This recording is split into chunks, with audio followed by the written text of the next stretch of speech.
नमस्कार आप सभी को। आज क्लास 11th का यूनिट 4 है डाटा स्ट्रक्चर। उसका सेकंड लास्ट टॉपिक है ट्री डाटा स्ट्रक्चर। तो ट्री कैसा डाटा स्ट्रक्चर होता है आज उसे डिस्कस करेंगे। तो ट्री एक हायरार्की के रूप में काम करता है। इसमें एक टॉप मोस्ट लेवल होता है, फिर उससे छोटा लेवल होता है, फिर उससे छोटा लेवल होता है। ठीक है, उदाहरण से समझें तो ट्री में एग्जाम्पल ले लें आप स्कूल का। स्कूल में प्रिंसिपल है सबसे ऊपर हाईएस्ट पोस्ट पे, फिर आते हैं आपके 9th to 12th क्लास को जो पढ़ाते हैं, ठीक है, फिर 6 to 8th क्लास को पढ़ाते हैं, फिर कोई नॉन टीचिंग स्टाफ मेंबर्स हैं। तो ऐसे एक हायरार्की में काम करता है ट्री डाटा स्ट्रक्चर। ठीक है, ट्री एक नॉन लीनियर डाटा स्ट्रक्चर है। इसके जो डाटा एलिमेंट्स हैं उनमें एक हायरार्किकल संबंध होता है, मतलब वैसे ही ऊपर एक होगा, पेरेंट होगा, फिर उसके आगे फर्दर 2 चाइल्ड होंगे। ठीक है, ट्री में जो एक डाटा एलिमेंट होता है उसे नोड कहते हैं। नोड के नाम से वो जाना जाता है और इस डाटा एलिमेंट में दूसरी नोड का लिंक होता है। ठीक है, तो अगर हम माने कि हमारे पास n नंबर ऑफ नोड्स हैं, मतलब n नंबर ऑफ डाटा है, तो उन डाटा को लिंक करने के लिए n-1 नंबर्स हमारे पास होंगे। ठीक है, और जो एक ट्री है वो 0 या अधिक सब ट्री हो सकते हैं। ठीक है, जैसे अगर हम ट्री देखें तो एक शाखा से आगे और शाखाएं होती हैं, तो ऐसे ही ट्री का होता है। इसमें जो सबसे ऊपर वाली जो नोड होती है, जो सबसे पहला डाटा एलिमेंट होता है, उसे हम रूट कहते हैं। ठीक है, एग्जाम्पल देख लीजिए। अब जैसे इसमें एग्जाम्पल लिया हमने, ये ट्री है, तो ए जो है वो रूट है। अब ए ने आगे फर्दर 2 को लिंक किया, बी और सी, तो ये इसके चाइल्ड बन गए। पर जब बी और सी ने आगे अगर फर्दर लिंक किया, अब बी ने लिंक किया डी और ई के साथ, ठीक है, तो जो बी है वो बन गया पेरेंट नोड। ऐसे ही जो सी है उसने आगे फर्दर लिंक किया एफ और जी के साथ, तो सी बन गया पेरेंट नोड। ठीक है, तो इसमें डी ई एफ और जी ये चारों के चारों क्या बने, चाइल्ड नोड। ठीक है, फिर जो एफ और जी है और डी और ई है, ये दोनों एक ही पेरेंट के हैं, तो इनको सिबलिंग्स बोलते हैं। जैसे हमारे घर में 2 भाई बहन, सगे भाई बहन होते हैं, उन्हें सिबलिंग्स बोला जाता है। ठीक है, ऐसे ही अब ये जो देखिए आप, ये एक ट्री के अंदर और बहुत सारे सब ट्रीज बन सकते हैं। ये टर्मिनोलॉजीज होती हैं जो ट्री डाटा स्ट्रक्चर में इस्तेमाल होती हैं, तो इन सबका हमें मतलब पता होना चाहिए। ठीक, अब ट्री जो हम सबसे ज़्यादा इस्तेमाल करते हैं वो बाइनरी ट्री इस्तेमाल करते हैं। बाइनरी ट्री एक ऐसा ट्री होता है जिसमें हर एक नोड के अधिक से अधिक 2 चिल्ड्रन हो सकते हैं, मतलब 2 बच्चे होंगे आगे, 2 से ज़्यादा नहीं होंगे। और एक जो बाइनरी ट्री है उसका जो एक नोड है, जो एक डाटा है, वो 3 हिस्सों में डिवाइड होता है। ठीक है, सेंटर में तो डाटा होगा, फिर एक साइड पे पॉइंटर होगा लेफ्ट चाइल्ड के एड्रेस के लिए, क्योंकि लिंक तभी करेगा ना जब वो अपने लेफ्ट चाइल्ड के एड्रेस को अपने पास रखेगा, नहीं तो ऐसे तो पता ही नहीं चलेगा क्योंकि नॉन लीनियर डाटा एलिमेंट है। ठीक है, ऐसे ही वो राइट में जो उसका चाइल्ड होगा उसका पॉइंटर अपने पास रखेगा। तो एक नोड 3 हिस्सों में डिवाइड होता है। ठीक है, एग्जाम्पल से समझ लीजिए। अब ये ट्री मैंने बनाया है, अब जो 1 है वो रूट है। अब इस 1 को देखिए, ये 3 हिस्सों में डिवाइड है।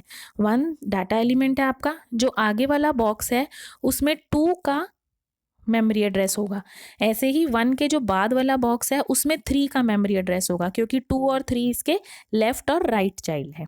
ठीक है, ऐसे ही आगे अब 2 का लेफ्ट चाइल्ड 4 था और राइट चाइल्ड 5 था, तो ऐसे ही 2 ने फर्स्ट बॉक्स में 4 की वैल्यू रखी और लास्ट बॉक्स में 5 की रखी। अब 3 का आगे कोई चाइल्ड नहीं था, तो 3 की दोनों लेफ्ट पॉइंटर और राइट पॉइंटर क्रॉस कर दिए, नल वैल्यू शो कर दी। इससे पता चलेगा कि 3 का आगे कोई चाइल्ड नहीं है, 3 का आगे किसी के साथ कोई लिंक नहीं है। ठीक है, तो इसमें क्या है, n नोड्स और n-1 एजेस। अब देखिए 1 2 3 4 5 5 डाटा एलिमेंट्स हैं, 5 नोड्स बने हैं, पर उनको जो हम लिंक कर रहे हैं वो एक कम n-1 एजेस से ही कर रहे हैं। एरो आप काउंट कीजिए, 1 2 3 4 4 ही एरोज हैं, तो जो एरो हैं वो एज कहलाए जाते हैं, और ये जो पूरा बॉक्स है जिसमें 3 वैल्यू हैं वो नोड कहलाया जाता है। नेक्स्ट है representation of binary tree in a memory. एक बाइनरी ट्री को रिप्रेजेंट करने के लिए हमारे पास 2 तरीके होते हैं, एक एरे रिप्रेजेंटेशन है और एक लिंक लिस्ट रिप्रेजेंटेशन है। दोनों को डिफरेंस के द्वारा बताया है। जो एरे रिप्रेजेंटेशन में है उसमें जो रूट है वो 0 से स्टार्ट होती है, और फिर उसका लेफ्ट चाइल्ड आता है और फिर अगला राइट चाइल्ड आता है। ठीक है, ऐसे ही जो लिंक लिस्ट है वो एक लिंक के रूप में होती है, जिसमें रूट के ही 2 पॉइंटर होते हैं, एक लेफ्ट पॉइंटर होता है, एक राइट पॉइंटर होता है, जो भी हमने डिस्कस किया है। ठीक है, एरे के साइज को, अगर n साइज का एरे है तो अगर हमें उसका साइज फाइंड आउट करना है तो 2n+1 - 1 फॉर्मूला से फाइंड आउट कर सकते हैं। देखिए एरे का ये है, एरे में एक ट्री रिप्रेजेंट हो रहा है।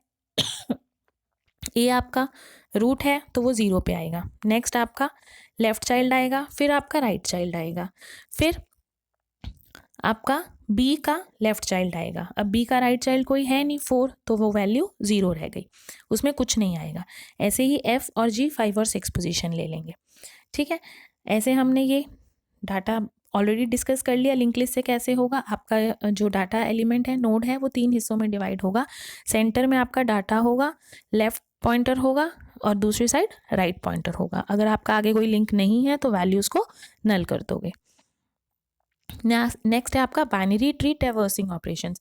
ट्रैवर्सिंग का मतलब होता है अपने ही ट्री में घूमना, अपने ही ट्री के डाटा एलिमेंट्स को देखना, उस पर विजिट करना। ठीक है, तो इसके लिए 3 ऑपरेशंस होते हैं ट्री के अंदर, प्री ऑर्डर, इन ऑर्डर और पोस्ट ऑर्डर। ये इंपॉर्टेंट टॉपिक है एग्जाम पॉइंट ऑफ व्यू से। अब प्री ऑर्डर कि जो हम प्री का मतलब होता है पहले, इन का मतलब होता है बीच में और पोस्ट का मतलब होता है बाद में। तो ये जो पहले, बीच में और बाद में बात करें, ये हम बात कर रहे हैं रूट नोड की। ठीक है, तो प्री ऑर्डर में जो रूट नोड है वो एन नाम से जाना जाता है, जिसे नोड बोलते हैं हम। एल आपका लेफ्ट है और आर आपका राइट है, तो प्री ऑर्डर में रूट नोड सबसे पहले आ गया, प्री मतलब पहले। इन ऑर्डर में आपका लेफ्ट और राइट के बीच में आपका रूट नोड आएगा। पोस्ट ऑर्डर में आपका लेफ्ट और राइट पहले आएगा और फिर आपका रूट नोड एन आएगा। यही क्रम आपका चलेगा, यही इसमें लिखा गया है। ठीक है, उदाहरण से समझ लीजिए। आपका देखिए एक ट्री मैंने बनाया है, जिसमें अगर मैं प्री ऑर्डर की बात करूं तो प्री ऑर्डर में पहले रूट नोड था। ठीक है, एन एल आर का था, तो एन में सबसे पहले रूट नोड 1 आ गया। अब एल में क्या आएगा, 2 और 4, ये लेफ्ट में है, फिर सारे राइट के आ जाएंगे 3 5 6।